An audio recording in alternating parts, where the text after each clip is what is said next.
मित्रों नमस्कार, मैं हूं करण और हम लोग आए हुए हैं इस महाकुंभ के महामेला में। और यहाँ पे हमने एक स्टॉल देखा है देवसेना का, जिसके राष्ट्रीय अध्यक्ष ब्रजभूषण जी हैं।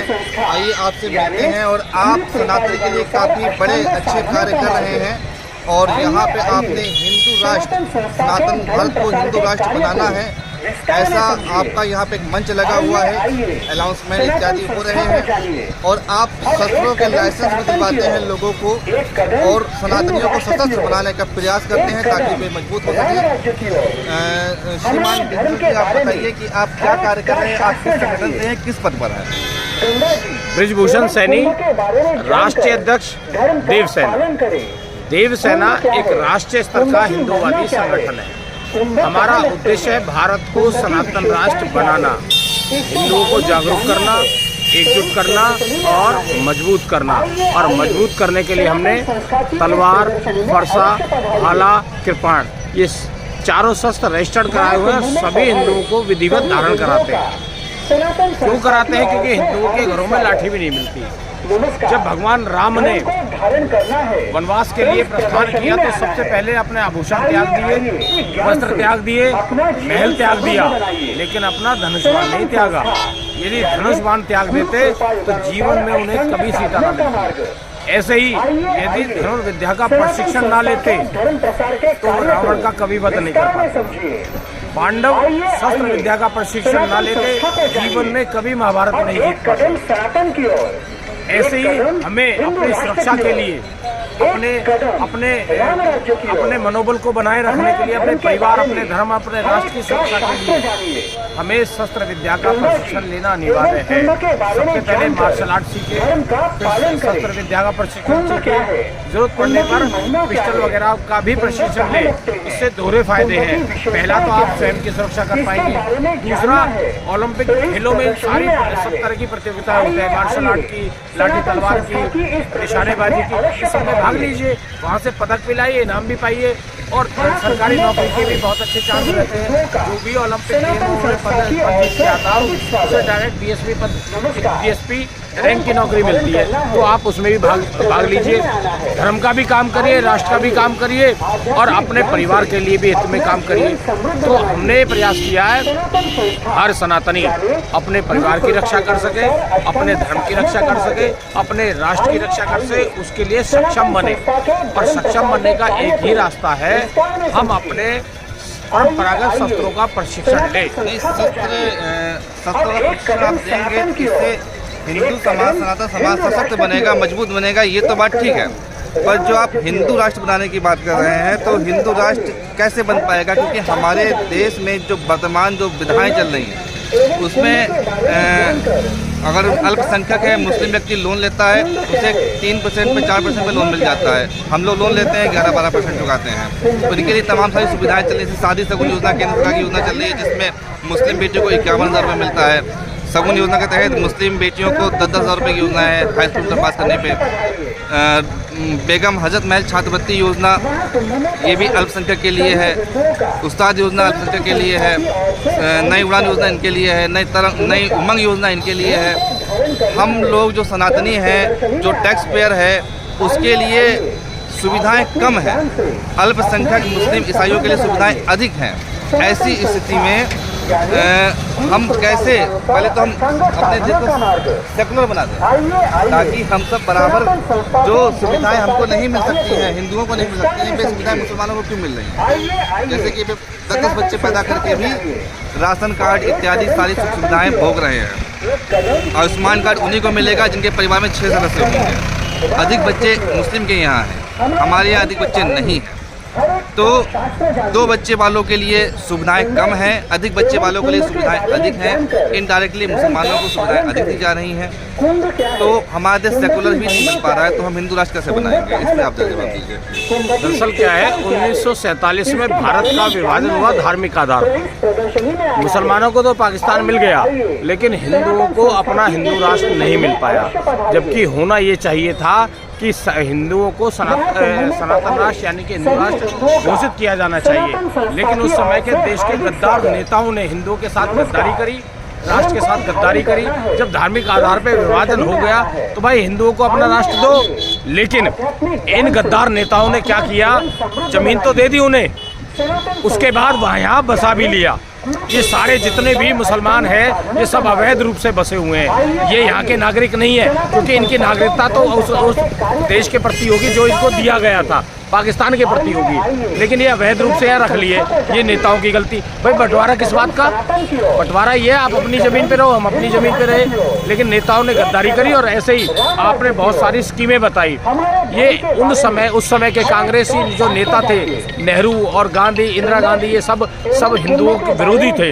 इन्होंने क्या किया, सारी स्कीमें इन मुसलमानों के हित में लागू कर दी। हम एक से दूसरी शादी कर ले तो मुकदमा दर्ज। वो मजिस्ट्रेट जो मुसलमान है वो 4 शादी करके बैठा है, वो उस हिंदू को जेल भेज देगा, सजा दे देगा जिसने दूसरी शादी कर ली। तो इस तरह की जो कानून की प्रक्रिया है। अच्छा, एक और देखिए, जितने भी मंदिर है इस देश में, बड़े बड़े मंदिर सब सरकार के अधीन है।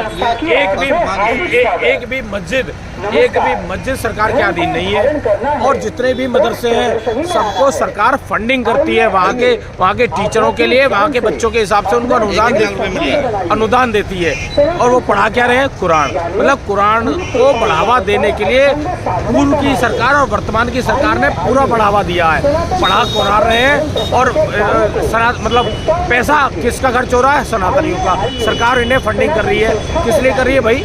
ये कौन सा राष्ट्र का काम कर रहे हैं? ये कौन सा धर्म का काम कर रहे हैं? ये केवल अपने मजहब को बढ़ावा देने के लिए सारे काम कर रहे हैं। और सरकार इनको फंडिंग कर रही है केवल किस लिए? वोट बैंक के लिए। इनके वोट के लालच के चक्कर में इस देश की मतलब जो स्थिति बना रखी है वो बहुत ही दयनीय स्थिति बना दी है। हिंदू एक तरह से दोयम दर्जे का नागरिक बन के रह गया है। हिंदुओं को जो प्राथमिकता मिलनी चाहिए थी वो प्राथमिकता में बहुत दूर की बात, बल्कि उसके बराबर का अधिकार नहीं मिला। उसके हितों पे कुठाराघात किया गया। इस देश में जितने गुरुकुल है उनको कोई अनुदान नहीं मिलता। किसी मंदिर के साधु संत और पुजारी को कोई वेतन नहीं मिलता सरकार से। और वहाँ के मस्जिदों के मौलवियों को सरकार से वेतन मिलता है। धारा 28 कहती है किसी भी धार्मिक शिक्षण संस्था को राज्य की निधि से अनुदान नहीं दिया जाएगा। और धारा 30 कहती है कि अल्पसंख्यक धार्मिक शिक्षण संस्थानों को राज्य की निधि से अनुदान दिया जाएगा और सरकार उस पर कोई अपना नियंत्रण नहीं रखेगी। इसको खत्म होना चाहिए। इसके लिए हम सभी सनातनियों को मिलकर संघर्ष करना होगा।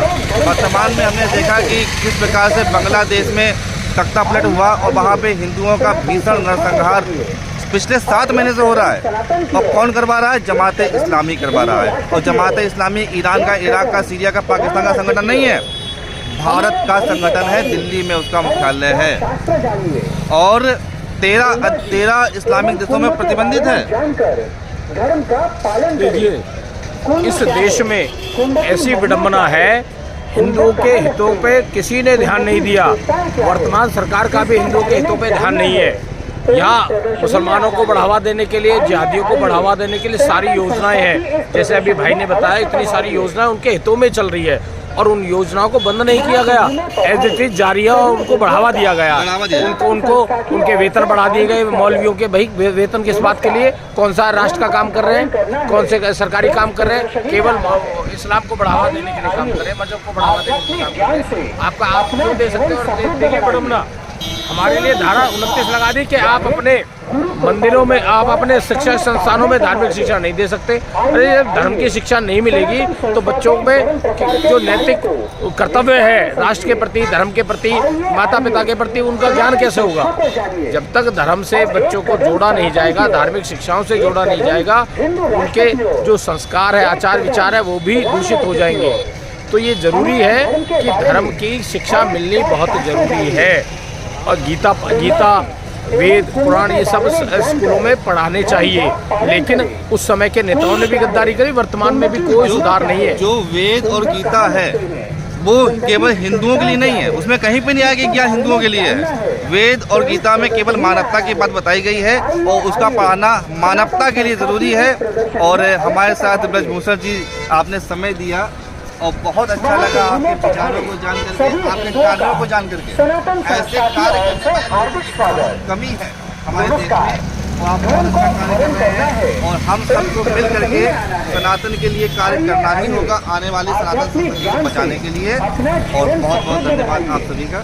आप कुछ अंतिम में कुछ कहना चाहें तो? हाँ, मैं ये कहना चाहता हूँ, इस देश के मूर्ख नेता उन रोहिंग्या और बांग्लादेशी को पाल रहे हैं जो अपने देश के भी हित में कभी काम नहीं कर पाए। उन्होंने अपने देश की सरकारों को उखाड़ फेंका और यहाँ इस देश में वो 12 करोड़ की संख्या में रह रहे हैं। आने वाले समय में जब उनकी संख्या बढ़ जाएगी तो क्या इस देश की सरकार के हित में रहेंगे? क्या इस देश की जनता के हित में रहेंगे? बिल्कुल नहीं रहेंगे। वो वही काम करेंगे जो बांग्लादेश में आज हो रहा है, 10-15 साल बाद भारत में भी होने लगेगा। यानी कि यहाँ हिंदुओं पे वही और हिंदुओं की सरकारों पे वही काम करेंगे, मार काट और हत्याएं करेंगे, रेप करेंगे, सारे लूटपाट के काम करेंगे। क्योंकि ये तो पाल रहे हैं ना, शत्रुओं को पालने का काम कर रहे हैं। बताता हूँ कैसे। आप पाकिस्तान के बॉर्डर पे जाइए, जाते ही गोली लगेगी। यदि गोली नहीं लगी तो आपको जेल में जिंदगी भर के लिए ठोक दिया जाएगा। लेकिन हमारे नेता उनको राशन कार्ड बना रहे हैं, वोटर ID बना रहे हैं, मकान उपलब्ध करा रहे हैं। किस लिए? केवल वोट के लिए। इस देश का नुकसान कर रहे हैं, हम शत्रु को पाल रहे हैं। तो ऐसे नालायक नेताओं से मैं कहूँगा, भैया अपनी वर्तमान स्थिति को समझे और इस देश के जो भविष्य, जो खतरनाक भविष्य बनने जा रहा, जो तुम भी खतरनाक स्थिति में होते जा रहे हो, उसे बचाने का काम करें। इस देश के शत्रु को बाहर निकालें और बाहर निकालेंगे तभी इस देश में शांति हो पाएगी, नहीं तो इस देश का भविष्य बहुत अच्छा नहीं है। जैसे कि बांग्लादेश में तमाम सुख सुविधाएं शेख हसीना ने दी और उसके बाद शेख हसीना को बांग्लादेश छोड़ के भागना पड़ा इन जिहादी मानसिकतावादी लोगों के कारण। और इन्हीं को पाल करके एक दिन जो यहाँ की शेख हसीना है उनको भी ऐसे ही भागना पड़ेगा। तो इसलिए आप सुधरिए और सनातन के हित में, राष्ट्र के हित में कार्य प्रारंभ करते हैं। बहुत बहुत धन्यवाद। धर्म का पालन करें।